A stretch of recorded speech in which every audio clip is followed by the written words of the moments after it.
Salut et bienvenue sur Bibloom Podcast, le podcast enthousiaste qui pétille et qui t'invite à te poser des questions sur la vie, à changer de point de vue et à chercher des réponses du côté de la bienveillance.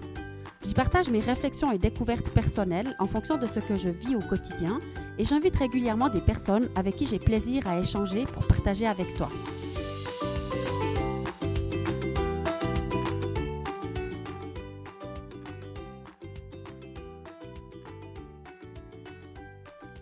Dans cet épisode, je te parle principalement de l'échelle de l'enthousiasme, une échelle qui va de 0 à plus 10 ou de 0 à moins 10. De 0 à plus 10, on se sent plus ou moins bien, et de 0 à moins 10, on se sent plus ou moins mal. Quel que soit là où on se trouve, c'est intéressant et surtout, on a le pouvoir de choisir de monter d'un ou deux échelons. Alors, c'est le sujet principal, mais comme tu verras, il y a plein d'autres choses qui se sont invitées dans la conversation. Et je te laisse découvrir ça après le jingle.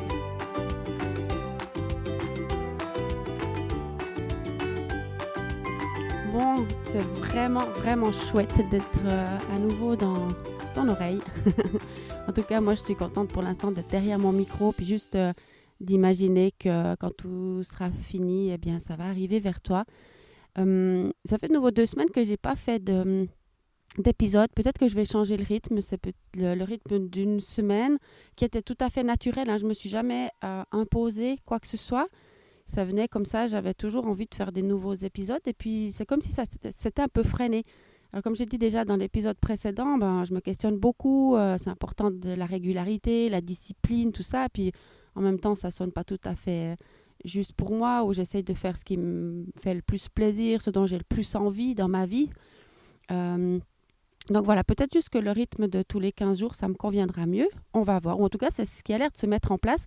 Mais là, c'est vraiment drôle ce matin parce que voilà, j'ai ouvert les yeux, je sais pas, c'est un peu plus tard que d'habitude. C'était 6h40, je crois. Et puis, je me suis dit, s'il fait beau, je vais aller faire un épisode de podcast dans la nature. Au même moment, j'ai une idée qui est venue. Enfin, ça s'est comme tout mis en place pour que je puisse le faire ce matin. Et puis, comme on a lancé donc avec Sophie Paquier ce programme des 21 jours de l'amour de soi, merci Sophie encore d'avoir fait tout ça avec moi, c'est vraiment chouette. J'ai écouté ma vidéo du matin en marchant pendant ma balade. Et puis, donc le thème de la vidéo, c'était pour moi la 7e ce matin, c'était comment rester motivé. Je me suis dit, mais cette vie, elle est tellement drôle. Parce que justement, ça fait partie aussi toujours de mes questionnements. Puis là, je sentais bien que j'étais motivée, mais paf, je tombe là-dessus. Donc, c'était délicieux. Puis pour ce qu'on expliquait avec Sophie dans cette vidéo, c'est que pour rester motivé, donc là, en l'occurrence, c'est dans ce travail d'aller vers l'amour de soi, pour les gens qui suivent ce programme-là, c'est d'avoir un but et de s'imaginer mais comment je me sens quand j'imagine être à ce but. Et puis, je me disais, oui, quand je sors un épisode de podcast, c'était ce but-là pour moi. Je me dis, je me sens tellement bien, c'est tellement doux dans mes tripes que je trouvais que c'était un joli petit clin d'œil de la vie, en fait, de me montrer cette vidéo-là ce matin. Donc voilà, maintenant, je suis installée tout bien. Il y a un monsieur qui vient d'arriver à côté de moi. Il doit un peu se demander ce que je fais là, mais je vais quand même continuer. Ce dont je voulais vous parler, en fait, c'était la conférence hier. Donc hier soir, j'ai donné une conférence à l'AFAP, qui est l'Association fribourgeoise Action et Accompagnement Psychiatrique. Et le thème, c'était donc se tourner vers l'optimisme pour plus de joie et de légèreté dans son quotidien.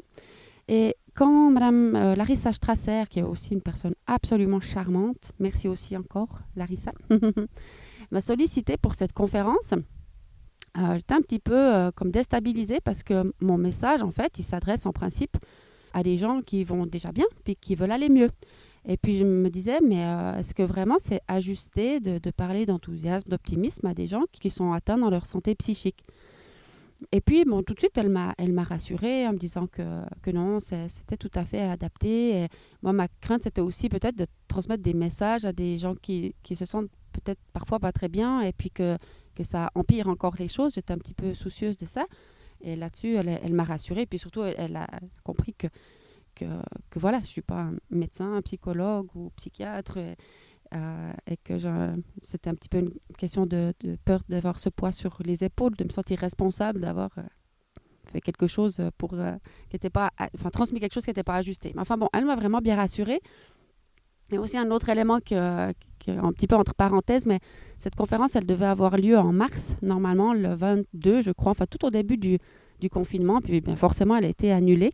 Dans un premier temps, on avait décidé de la maintenir quand c'était encore incertain, puis après, on était bien obligé d'annuler.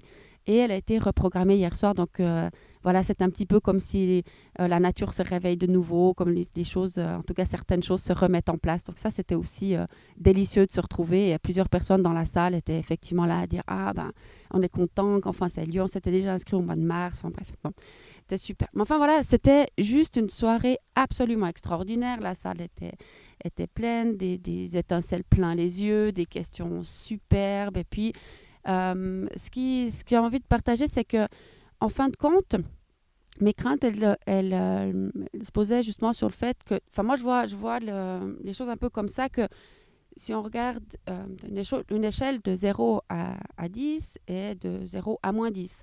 Et puis, moi, en principe, mes messages s'adressent à des gens fonctionnels. Donc, au-dessus de 0, on est fonctionnel. On va plus ou moins bien. À 1, 2, 3, ben voilà, on va bien. À 4, 5, 6, on va très bien. À 7, 8, 9, 10, on pétille, on rayonne, on est vraiment bien dans ses baskets, on transmet, on a trouvé notre mission de vie. Voilà, c'est délicieux. On se sent vraiment bien. Et puis, en dessous de 0, eh bien, on est dysfonctionnel, c'est-à-dire qu'on doit faire appel à de l'aide extérieure, peut-être selon la gravité, on est peut-être hospitalisé ou on doit juste consulter quelqu'un régulièrement, on est peut-être en burn-out ou en tout cas, on est freiné dans notre quotidien. Et donc moi, voilà, je m'adresse à des gens qui vont bien et qui comprennent que ben voilà, c'est chouette, mais d'aller mieux, c'est encore mieux. D'abord pour avoir une vie plus agréable pour soi-même, plus pétillante, mais aussi pour se préparer, entre guillemets, peut-être aux épreuves que la vie risque de nous envoyer. Puis là, elle en envoie un petit peu dans cette période, elle en envoie à tout le monde un peu. Hein.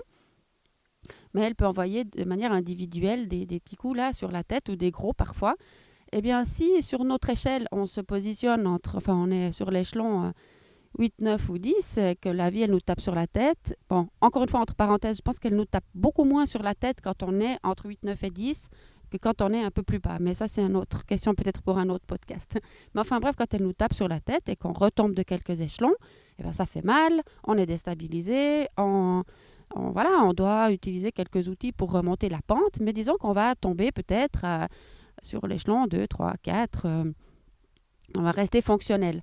Et puis, si on est on vit, on va bien, on est sur 3 ou 4 et que la vie nous tape sur la tête, on risque de passer en dessous de 0.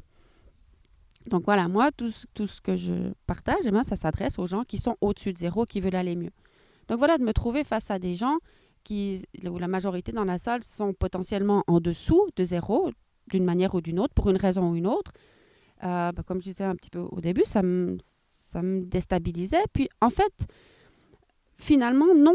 D'abord, ça s'est extrêmement bien passé. C'était délicieux. Les questions qui sont venues, comme par exemple cette dame merveilleuse qui me dit, mais voilà, se tourner vers l'optimisme et quand on n'a déjà pas trop d'amour de soi, est-ce que c'est vraiment possible?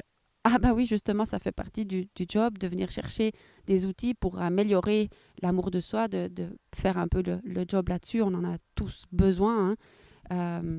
Et d'ailleurs, c'était drôle que ce programme ait justement été lancé il y a quelques jours, ce programme en ligne.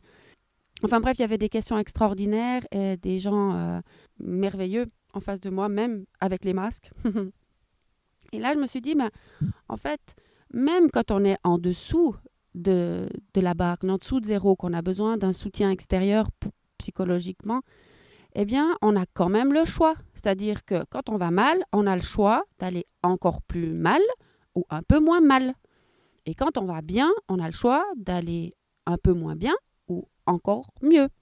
Donc, en fait, à chaque instant, quelle que soit la situation dans laquelle on se trouve, eh ben, on reste avec nos choix.